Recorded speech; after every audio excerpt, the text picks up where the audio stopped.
Good evening, good evening, good evening, and welcome to High Praise Christian Church Men of Standards.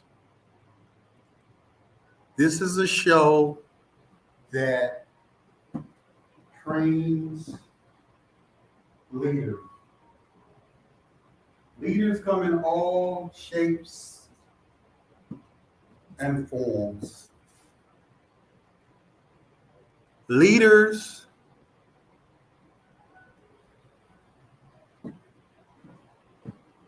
control.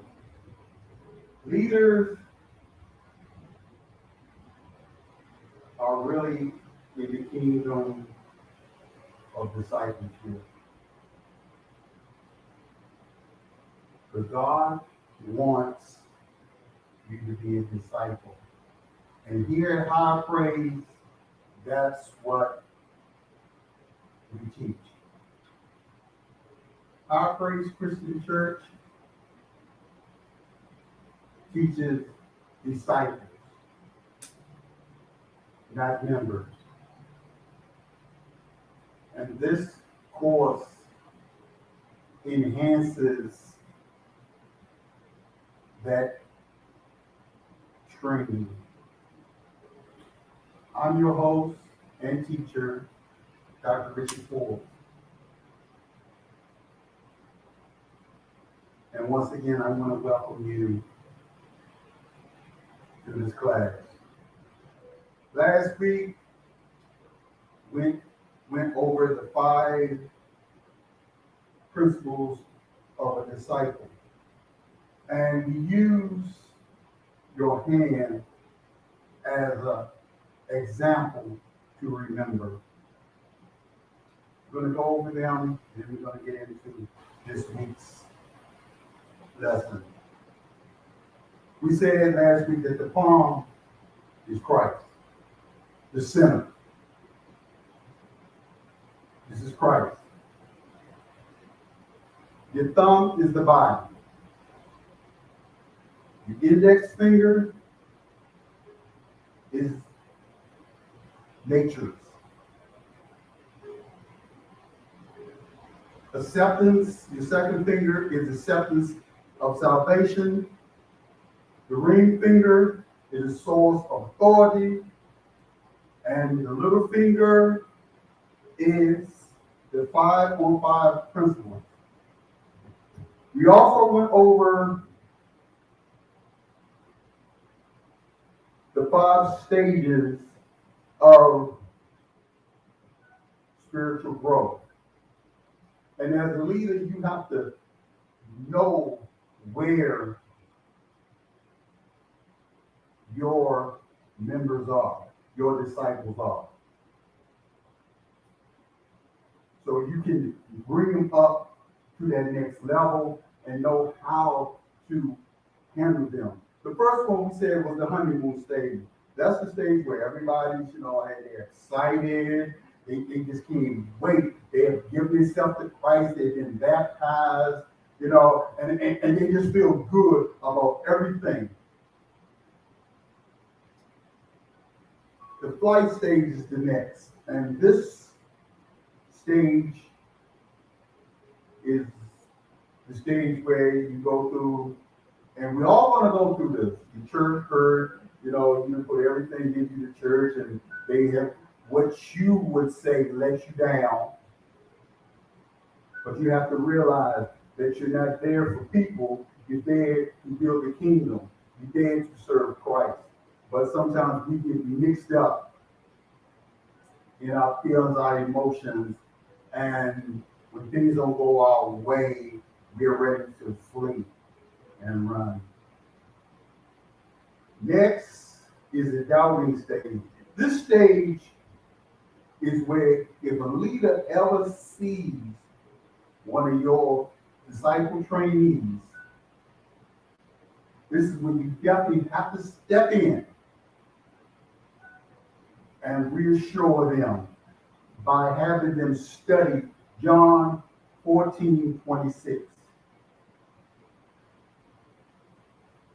You have to help them understand that salvation is a process. It's not something that you snap your fingers and you have it. It doesn't work that way.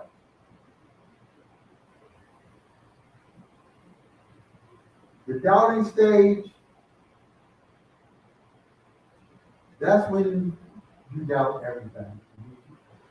You went to one church and they said one thing, and then you go to another church and they say another thing, and you start doubting. You start doubting everything that you have heard because you don't know what to believe anymore. Once again, as a leader, when you see that, you direct them to John 14:26.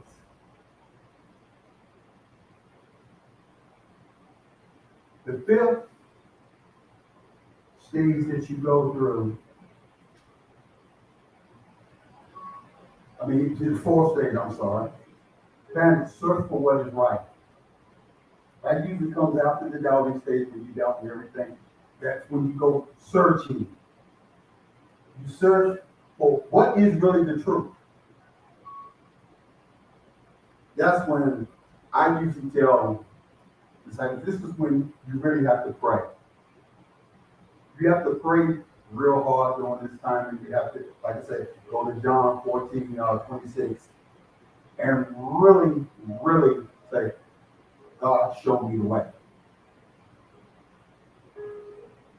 And the fifth is the silent Christian stage. This stage here, a lot of people go through it. You get in a church, or you get around seasoned saints, as we call them, and you feel inadequate. You feel that, that you can't measure up to their knowledge, their understanding. So you sit back and, you're very silent. When you called on to pray or do anything or give your opinion, you don't know what to say.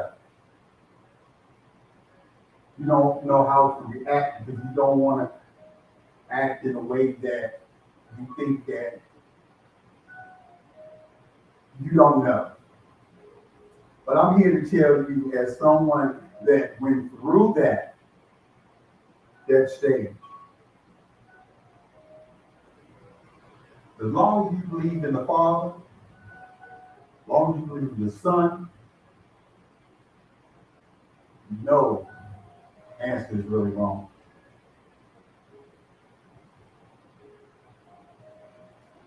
Everybody has a spiritual growth they have to go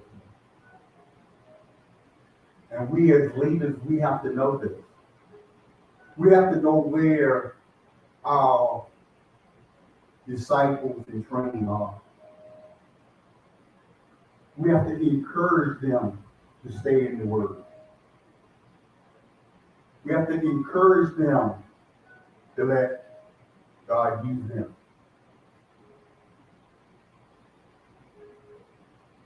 We have to encourage them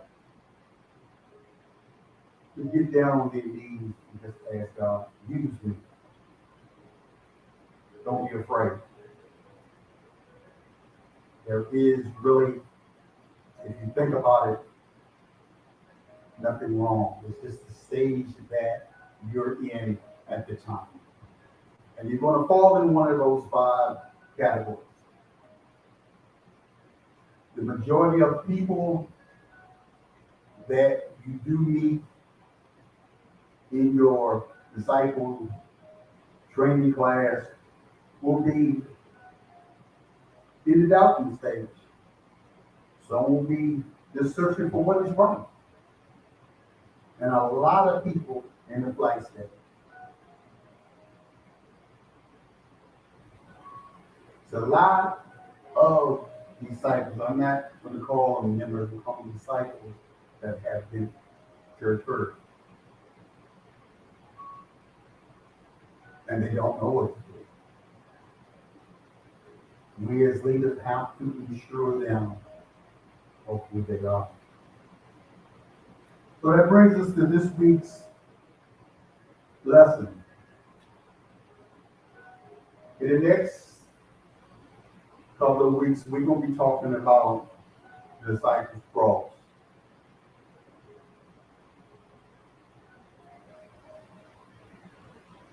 And one thing I can say, don't be confused about what the disciples' cross is. But before I get into detail about the disciples' cross, I want to say this. People say, what is a disciple? The New Testament uses the term disciple 3 times. First is general, a general term used to describe a committed follower of a teacher or a group.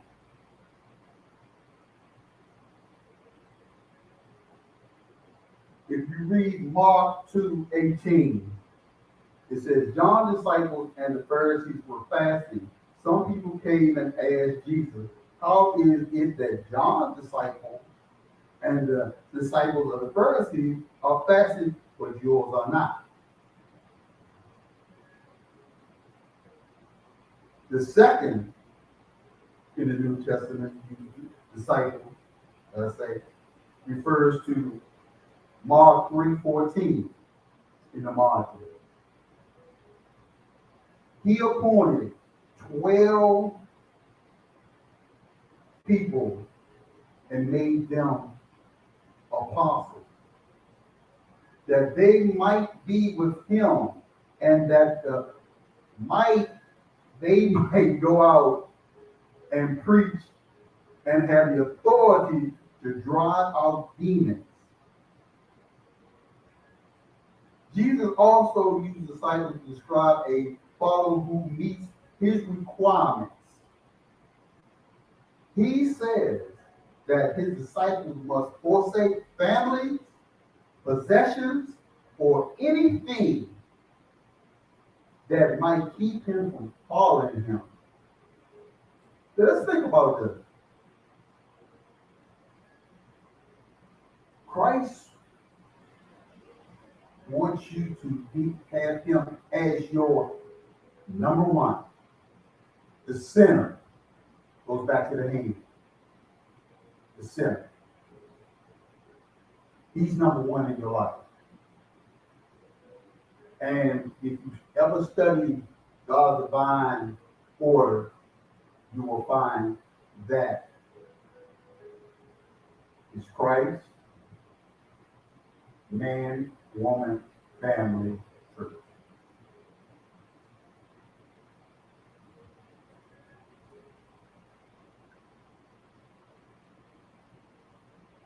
You know, a lot of people don't want to forsake these things to follow Christ.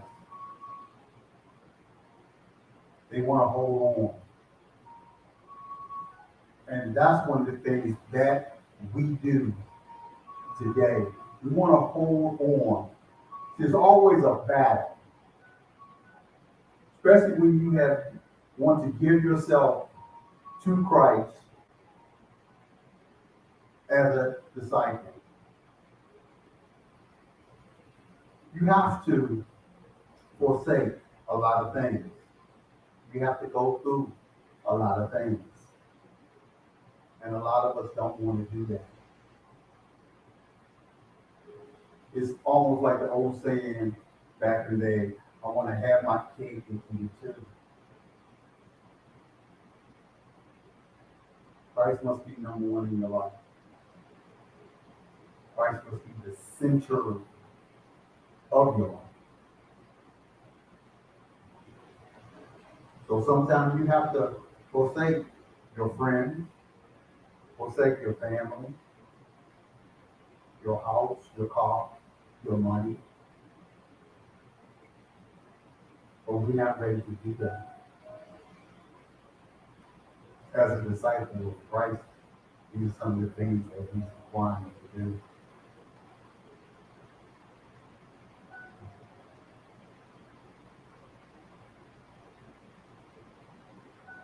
Now we go to the disciples' cross. As I said, the disciple cross starts in the middle. The middle. Christ.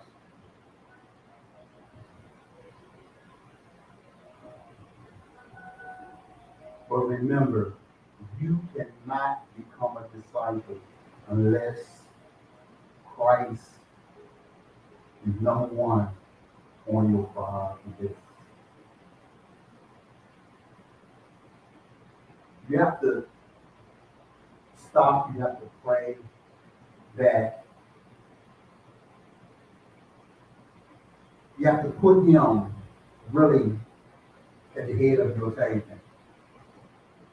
You have to put him first in everything you do. It's like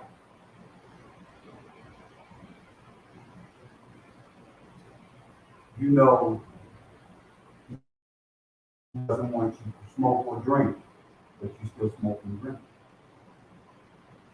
You have to forsake that to become a disciple. And now, all of us struggle with something. Let me say that. We all struggle with something in life. Be it cigarettes, be it pornography, be it something. We are not perfect. That's why there's always a constant battle with the two natures. You have the nature of the flesh, and you have the nature of the spirit. But you have to learn how to forsake that natural. You have to learn how to control it and put it on the back burner to feed your spirit. And one way we as leaders have to help our disciples feed it is to keep them in the Word. Have them to study the Word. Have them to memorize verses.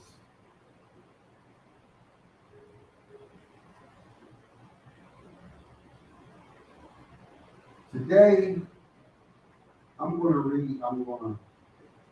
read a verse to you. There's 3 verses because I want really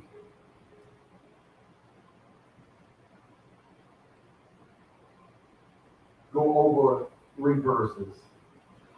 And these 3 verses are really to me, when I was taking this class, me the essence of who God really wants you. He wants you to be obedient. He wants you to love one another, and he wants you to bear fruit. So we're going to go right now to John 15:5. I am the vine, you are the branches.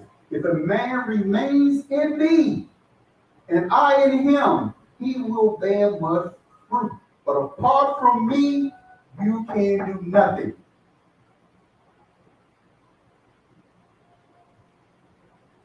You have to be in him.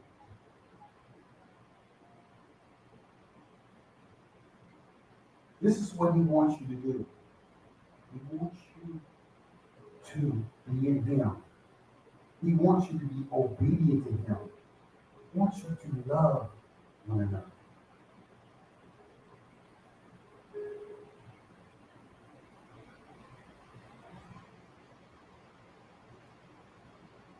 John, reading up on our obedience. That's Luke 6:46. Why do you call me Lord and do not what I say?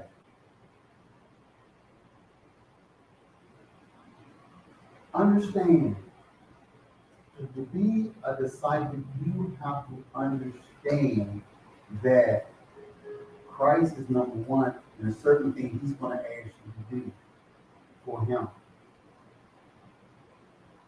If he is your Lord, he is your Savior, then you have to be obedient to him. And goes back to the two natures again. Part you going to want to do it, part you're not going to want to do it. That's the battle. But if you feed your spirit man, if you feed your spiritual man inside you, it'll be so easy to walk away with certain things. Some people do just like that, some it makes some time. But it can be done. John 15:8. This is my Father's glory, that you bear much fruit, showing yourself to be my disciple. I'll read that again. This is my Father's glory, that you bear much fruit. See, he wants you to succeed. He wants you to succeed, to bear nothing but good fruit. Not rotten fruit, good fruit. To stand up all upright, to do the right thing.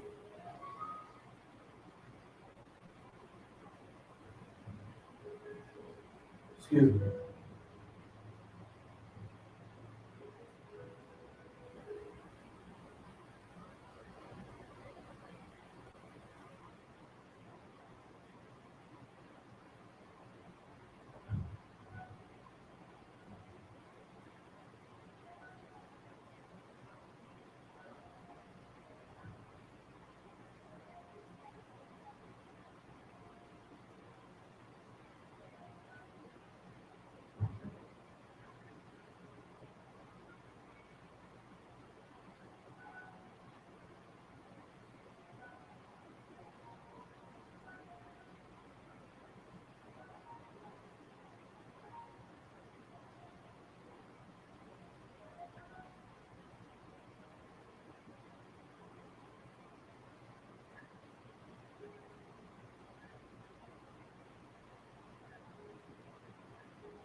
See, you know when you're tapping on something because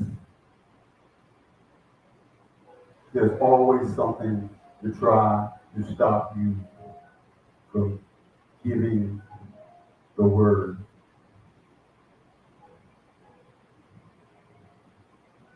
But I'm going to tell you now, the devil's a lie. All of a sudden, I got sick. But it's not going to stop me from teaching this class and helping somebody out here to become a disciple. This is what I'm here to do. And nothing is going to stop me.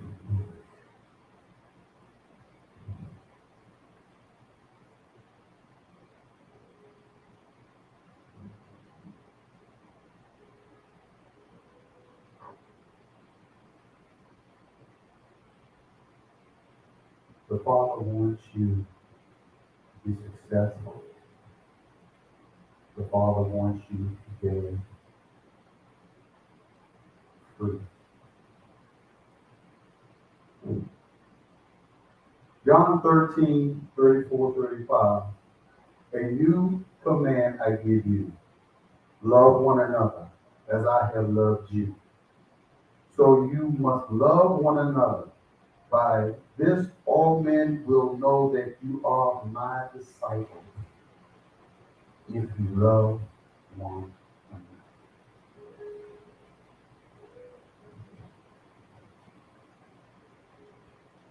another. Love one another.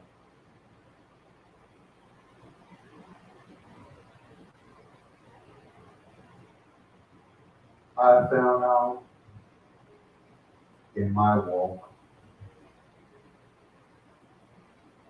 that love conquers everything. God wants you to love even your enemies. One of the things I try to tell people that are, as you say, church first, if you love the Father, you love the Son, you will love the creation.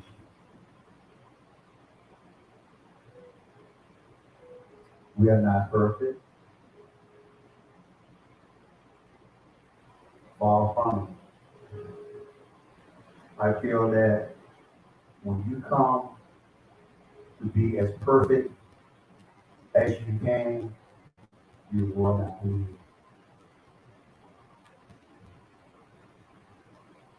As long as you are on this earth, you have a purpose. And I tell all the disciples when I talk to them, that you have a purpose. You have a purpose to glorify and magnify the Father and the Kingdom. Everybody has a purpose.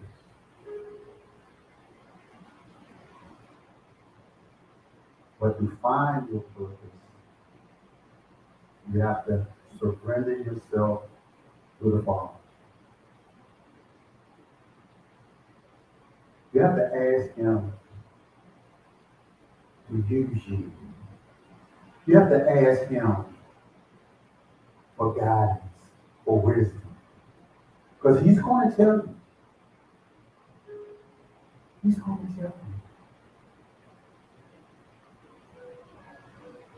One of the things that I found in my walk, that everything the Father tells me is for my good. I may not want to accept it.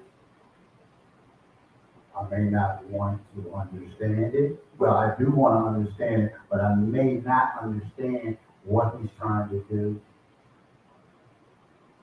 But it goes back to being obedient to what He's telling you, what He's teaching you. Because He's going to teach you. He's going to teach you how to get out of any situation. Because He loves His children. And we are His children. He just wants you to surrender yourself to Him. He wants you to stand up and walk upright. Because it says, if you walk upright, you will not withhold anything from you.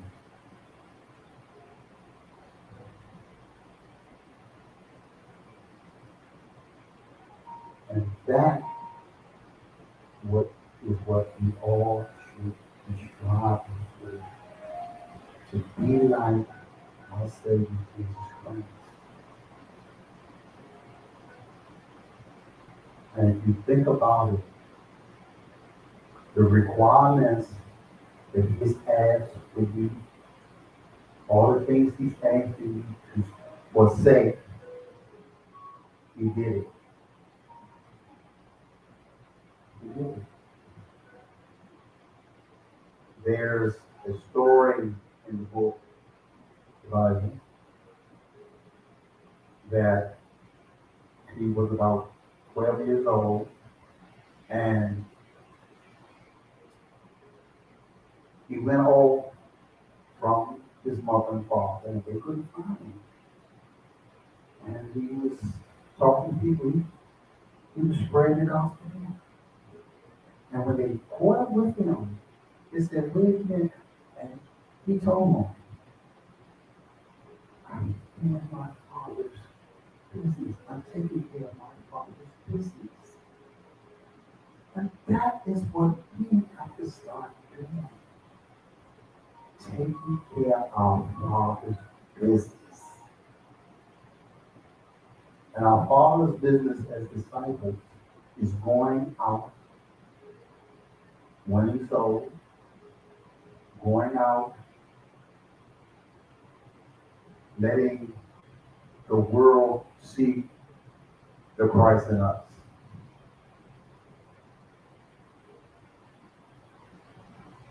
That's what I feel the disciple really is.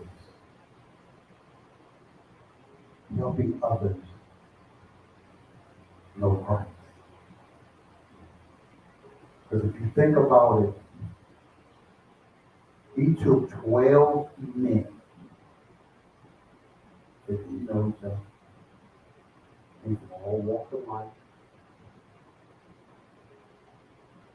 and he would make them members. He made them disciples, his disciples.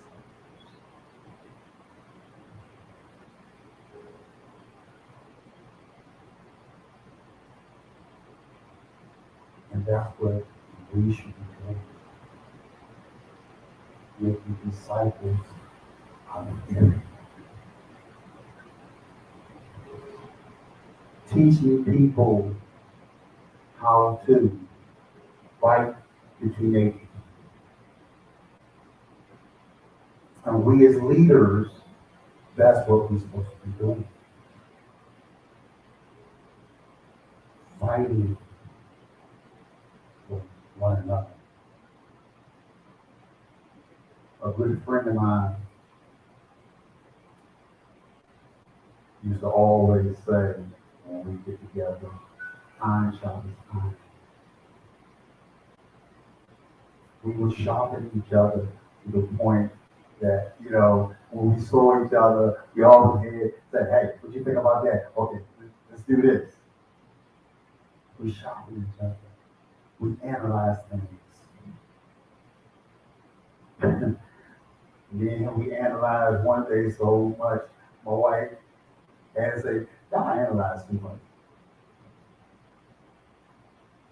But we kept each other, we kept each other steady thinking, steady wanting knowledge, being excited. And that's what we as leaders have to instill into our disciple training. Get them back to that point of being in the honeymoon stage. Get them back there. And I'm not going to say it's easy, because it's not. But you have to know what level they're on. You have to know exactly how they feel.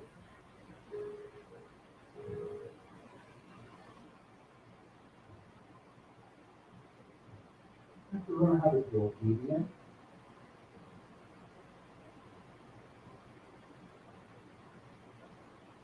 See, one thing, when Christ is in your life, you have a lifelong relationship with him that is natural. Because really, if you think about it, greater is he that's in you. So he's already really in you. He's already there. I tell a lot of disciples and friends, you have to learn how to activate what's in you. Get in a Bible-based church, a deliverance church, and it will come out. It will come out.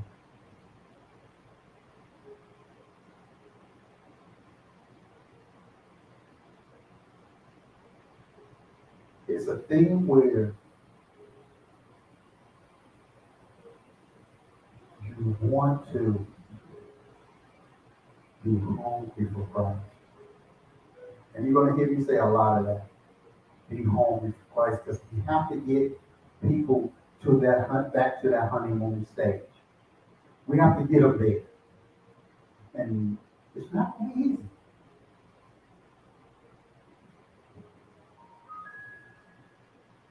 It's not.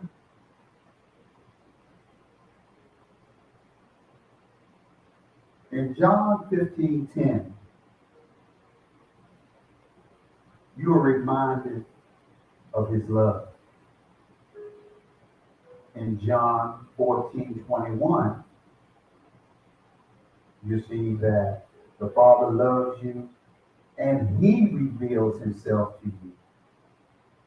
That's John 14:21. John 13:35, 34, 35, he shows you that you are a disciple.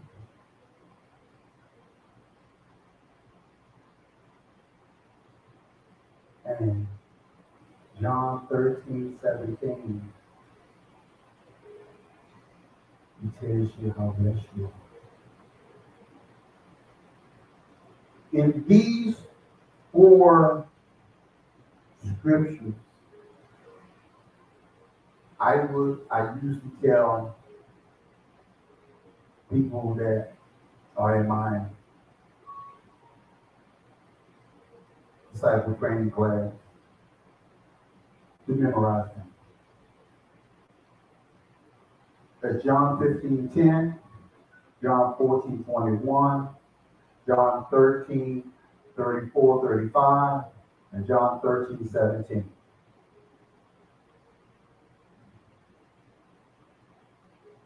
Remember, obeying Christ's commands is the key to you becoming a disciple. It's key. That is the key.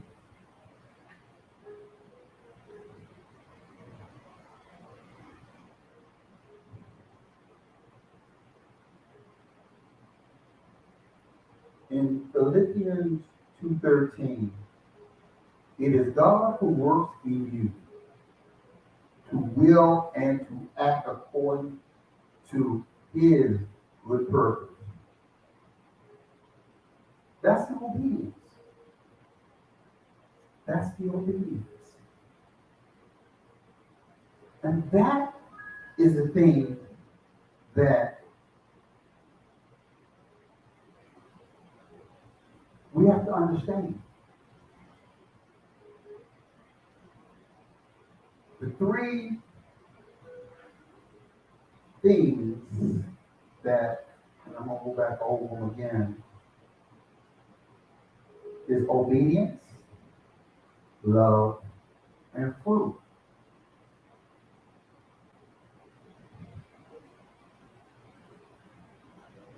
That is the key. That is the key. To being a disciple. After you go obedient to the word, you got to love others, and the fruit will come after that. That's the key. That is the key. That is the key.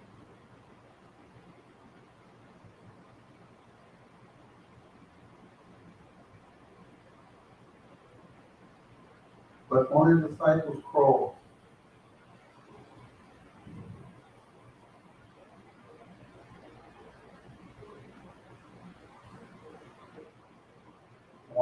that I'm gonna go in depth next week, more in depth into, but I want to touch on the verses,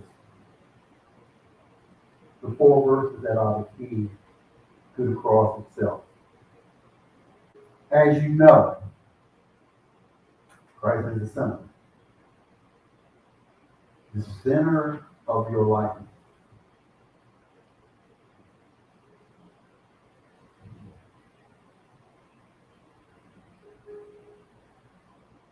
But in prayer, I'm going to give you the 4 verses that I really would want you to study these 4 verses, understand them.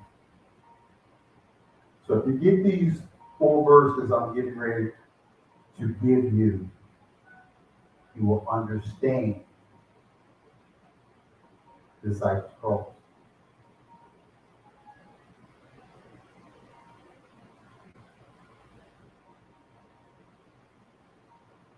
Prayer is John 15:7. Fellowship is John 13:34-35. The Word is John 8:31-32. And witness is John 15:8.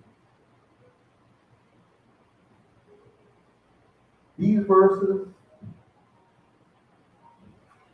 are the essence of the disciple cross.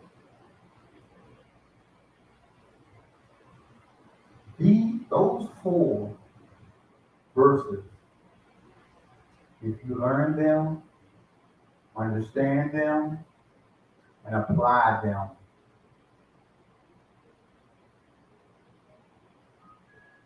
you're on your way.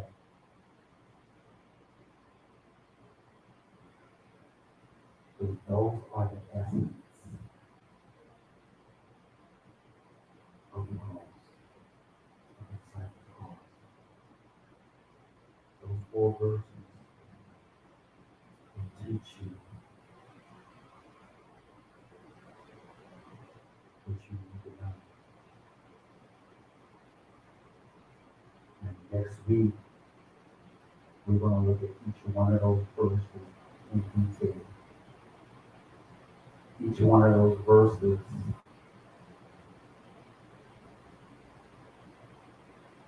will teach you what you need to know to either fight the enemy.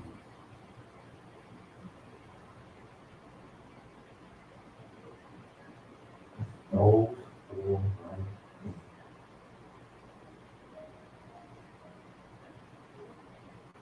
When I first heard them and I studied them,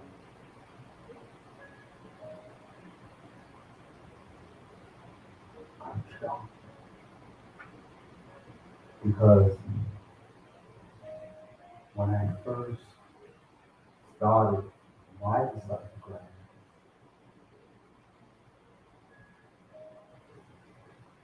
I basically had to learn on my own.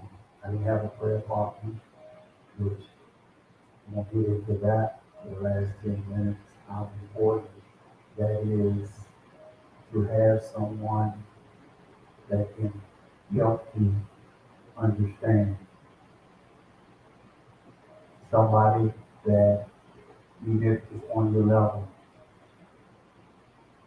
in the basic stage, someone to help you along. So when I started, I struggled. A couple times I even wanted to give up. But see, that's the trick of the enemy. Just like tonight, all of a sudden, my stomach got hurt. All of a sudden, oh man, I'm getting sick. But see, the devil's a lie. See, the things that are being taught at a higher praise Christian church, the devil don't want you to know. So he's going to try his best to stop this class, this fellowship, because he knows it. His time is up. His time is up.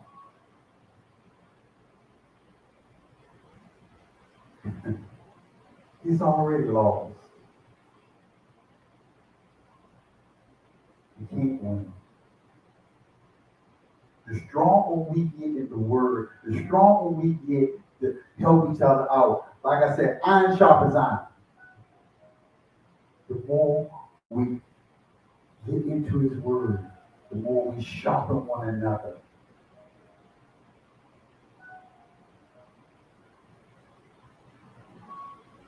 The Lord he fits. You can make it.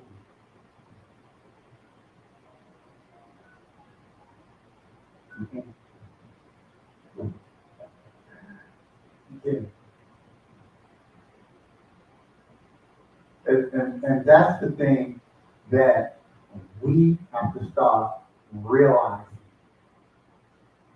is he can't win. Yes, times are going to get hard. Yes, like I said, when I started out, I wanted to give up several times. But I had to go back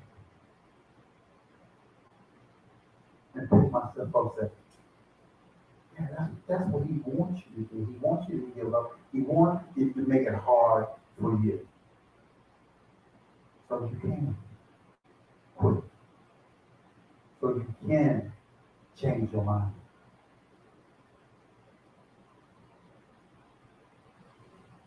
But I'm here to tell you, yes, it's going to get hard. Yes, you decide to become a disciple of Christ. It's going to be hard. But greater is the one that's in you than the one in the world. I had to tell myself that when I first began. Greater is the one that's in me. Greater. Because I'm telling you like this. In Genesis, it states, let us make man in our own image. So if you think about it, God went inside him, took his DNA out, put it in his clay body, illuminating and born his man.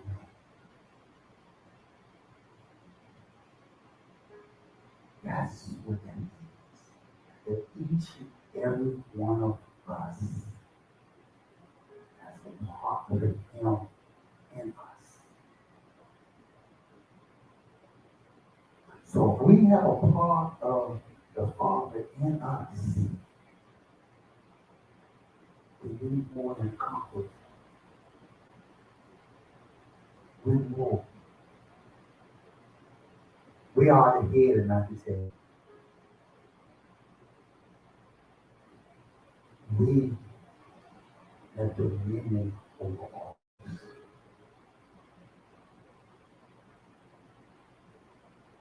And this is what we have to start acting. Not that we control, because God controls. Okay? He controls it all. We have dominion over the earth.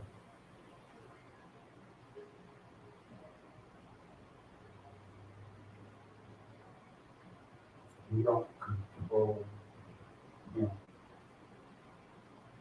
And that's another thing that we're trying to do is control him. Like He's on our time, and good is the other way around. So the more you try to get to know him, the more joy, I'm going to tell you, comes to you. I'm going to tell you, joy,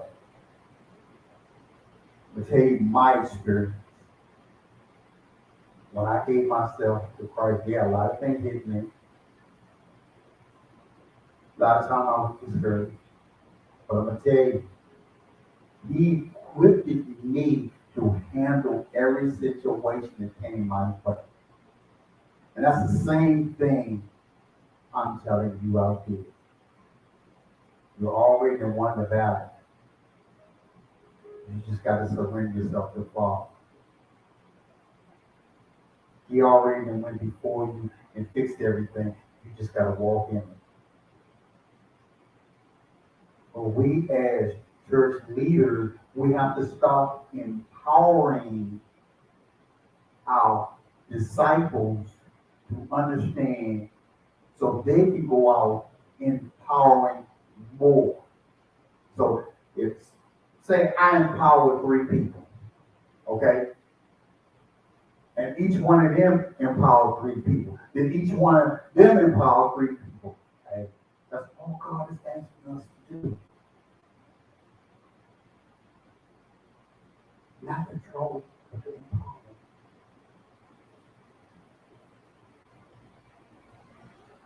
To empower.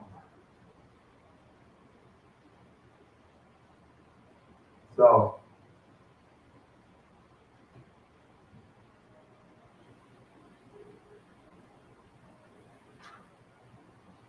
remember, and I'm going to go into more detail next time we're together, next class. John 15:7, John 13:34-35, John 8:31-32, and John 15:8.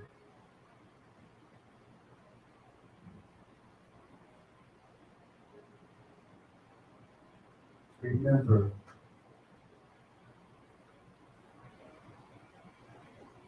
iron sharpens iron. Remember, you're never alone.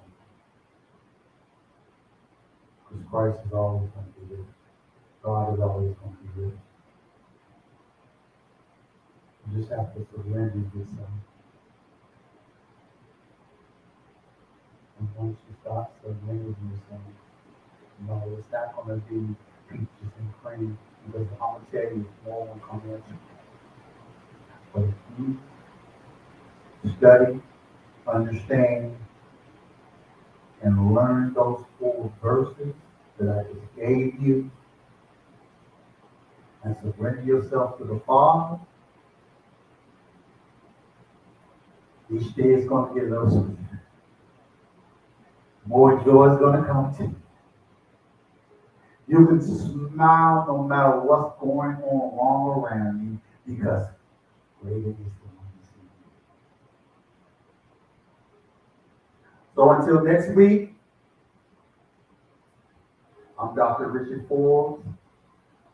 This is High Praise Christian Church, Ministers, Leadership Training. I'll see you next week. May God bless you.